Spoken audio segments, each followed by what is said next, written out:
carried, so that's done. And we'll just move on to the first submission, who is submitted from yesterday, Mr. Benson, and that should be loaded up to your hub separately. Have you all got that? It hasn't managed to load to mine, so I'll open it up from yesterday. And there's this as well. And could I invite you, Mr. Benson, to come forward, and thank you very much for facilitating our arrangements yesterday afternoon. That was very helpful. Thank you. Right, thank you. Before I start on the submission, I'd like to start on Enable, which I believe that you partially own or fully own. I want to get Wi-Fi up my driveway, which is co-owned. The neighbour is objecting. Enable told me back in June, 3 months, then the legislation will have power and we can act. Now, I rang them up the other day, and they've now got another bag load of excuses. So I suggest that if you guys own them, light a rocket under them to get on with the job, because it's costing them money and it's costing me money. Right. Thank you. Yeah, I hear someone else got the same problem here. Yeah. It would be helpful to know what the reason they've given you now. We not the legislation. We can follow it up for you. It's no problem. They were supposed to have legislation. This is a submission that we're hearing on the annual plan. Yep. Thank you for raising it, but we'll get staff to get your details off you afterwards, and we'll follow it up for you. Okay. Well, I want to start off on water rates, land drainage rates and sewage rates. And I believe this most strongly, it should be on usage for water, and on the other two on a uniform annual charge. I get the feeling that you are using capital value, that you're thinking of the higher valued properties have got the ability to pay more. This could be a very interesting court case. I've actually challenged the council once before on levels of user pay or selective paying, and it didn't get as far as being voted on. The staff withdrew it. But I'd be quite happy to put in some money to go on this. And I'm thinking that it's just as well that you're only doing it on water rates, and that supermarkets and clothing shops don't look at what your property value is and charge you on your capital value, because you can pay more for your clothes and shoes and footwear and groceries. And one of the things is, I think it was Abe Lincoln said, you don't tax the rich to give to the poor, because you drag the rich down to the poor level. Council debt servicing, I see your performance benchmark is getting pretty close to your stated level, and it will increase if your costs rise. One thing in your annual plan I looked at was annual sales, or asset sales of 5 million, but you don't specify actually what you're trying to sell or going to sell, which would be interesting to know. I know this is past history, but you gave money to the Anglican Cathedral. And that annoys me rather immensely, because what you're basically doing, you are rewarding the ones who are underinsured, and it was, from what I'm told, it was deliberately underinsured. Now, if any of you are trustees of family properties, you will know if you make a mistake and screw up, the beneficiaries can sue you. And under the CPT Act, the trustees are not held liable for screw-ups. Roads and footpaths. I made the comment here, if the floors of this council building, or all your council buildings, were in the same state of repair as the roads and footpaths, and you expect your staff to use them, your staff would walk out, because it's a gross safety and health issue. I've had a fall on the road where there's a step down, wasn't marked. Something distracted me for a split second.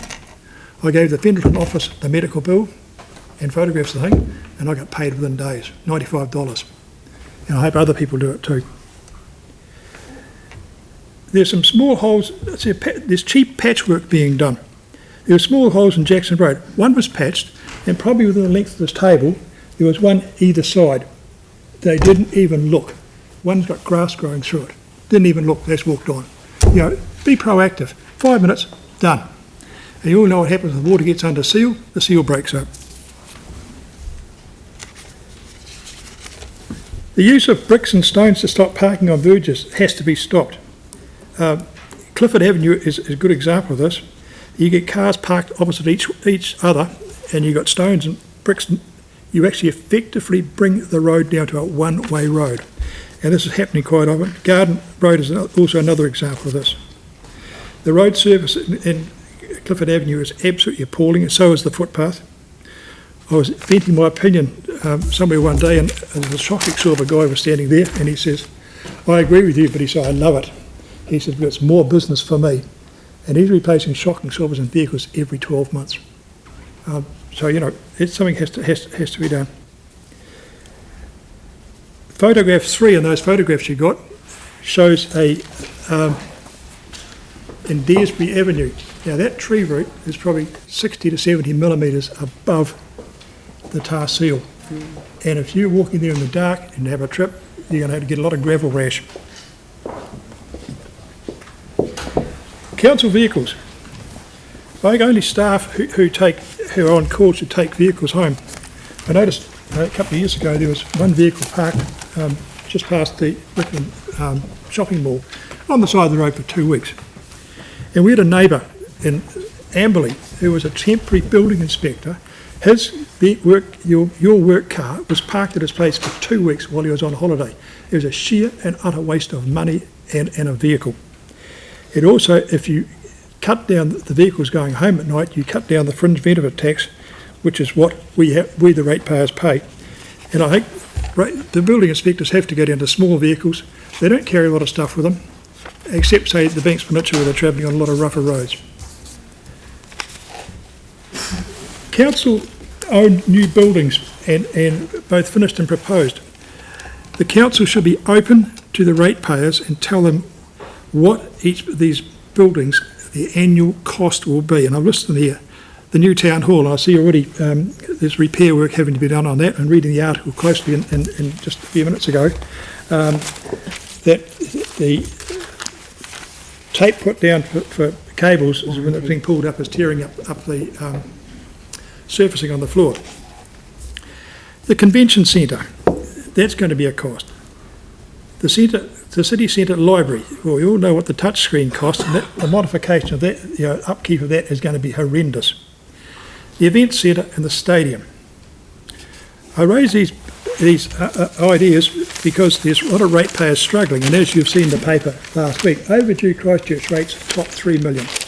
That is going to explode. There is no stadium in the world makes money. None. They're all a cost to the ratepayers.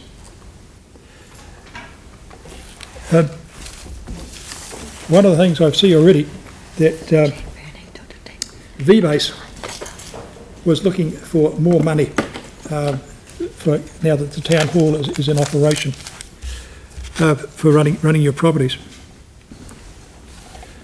Lime scooters, get rid of them. They're a danger to pedestrians. They're a danger to road users. Now, I wear hearing aids, which are fairly powerful. I don't hear them till they're right alongside me. And I was having a grizzle the other day about this, and a guy who's got extremely good hearing, he said the same with him. You don't hear them till they're right alongside you. They are dangerous and they're a menace. And we've all read the story about a guy either towing a baggage trolley out to the airport or towing one back on the road, just straight out, idiotic. And the other day, there was a guy, a student, weaving across Jackson's Road, like that. And as I turned to my driveway, I gave him a toot toward him, and he just about fell off, but he carried on, weaving down the road. They're irresponsible. No crash helmets, no nothing. In fact, one of the things is that with electric cars, and the ones you don't hear, is they pay no road tax, and perhaps local government, through their annual meeting coming up very shortly, should lobby government to actually have a tax like they have on diesel vehicles for road tax for electric vehicles. And also, I make a comment too, that new cycles, and they're always demanding new cycleways, and they pay nothing. It's the petrol users and the government who pay, and the diesel users. Put a tax on new cycles being sold.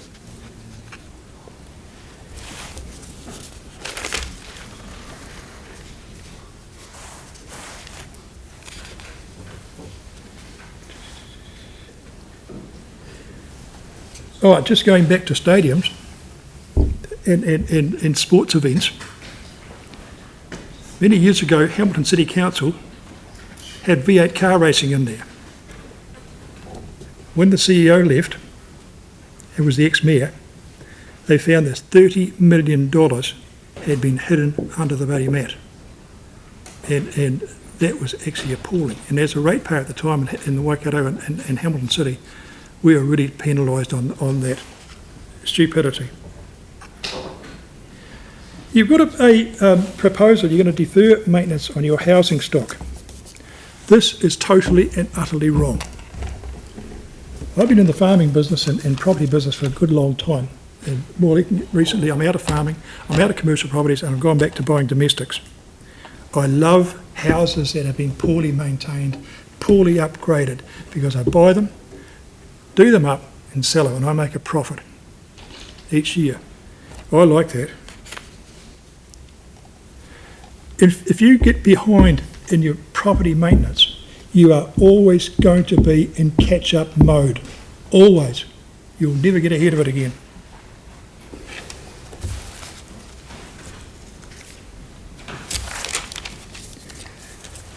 Photo 4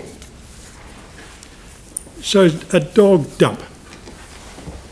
Now, you folks in your wisdom a couple of years ago, in your dog policy, said that dogs that are under control could be off their leads on the road. Now, I've been a sheep farmer most of my life, and to my way of thinking, there's only 2 dogs that are totally under control. 2. One is on a vet's table, under anaesthetic, and the other one's dead. Now, I've got a terrier. They are obedient when it suits them. And if a farm dog, if it's not working, gets up to mischief. While they're working, they're under control, they are obedient. And there's dogs in town, they run behind the people, they have a dump, the people just walk on, they don't see it, and they don't want to. There's dog crap everywhere all over town, even the best suburbs of Fendleton and Maryvale. I think the council should get out and go for a walk and have a look and see what's around. I see that the Fendleton Community Centre used to have my PO box number. I've had it for 4 years. I'm still getting their mail. It's about time the Fendleton Community Centre, because you can't get hold of anyone, pull their fingers out and change their addresses to all their suppliers.